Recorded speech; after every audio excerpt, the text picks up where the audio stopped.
ராம் நாராயண ராம். நம்முடைய வழி ஒரே ஒன்று. நாம் அனைவரும் ஒரே ஆசனத்தில் அமர்ந்து யோசிப்போம். ஒவ்வொருவரின் உள்ளிலும் பிறப்புரிமை ஐக்கப்படும். நாம் அனைவரும் ஒரே பள்ளியின் மாணவர்கள். இதை புரிந்து கொண்டால் எந்த நெறி பிரச்சனையும் இருக்காது.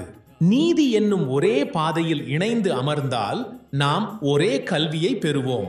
நாம் எப்போது இதை சொல்ல முடியும்? நமக்கு நோயில்லை, துக்கம் இல்லை, எந்த கவலைகளும் இல்லை. நாம் அனைவரும் நாம் ஏன் இங்கு வந்தோம் என்பதை புரிந்து கொள்வோம். இறப்பு என்பது நிச்சயம் என்பதை நாங்கள் அறிவோம்.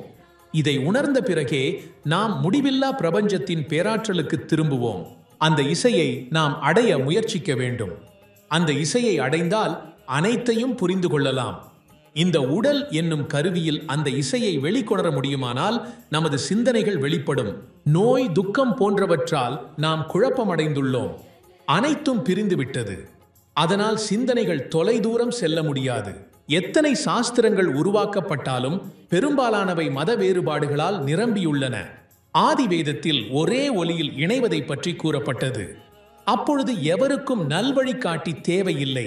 இந்த உலகத்தின் தொடக்கத்தில் நம்மை பற்றிய குற்றச்சாட்டு மற்றும் பிறரின் செழிப்பை பொறாமைப்படுதல் தவிர வேறு எதுவும் கிடைக்கவில்லை. இன்றும் நாம் ஒன்றிணையவில்லை என்றால் நாம் தொலைந்து போய்விடுவோம்.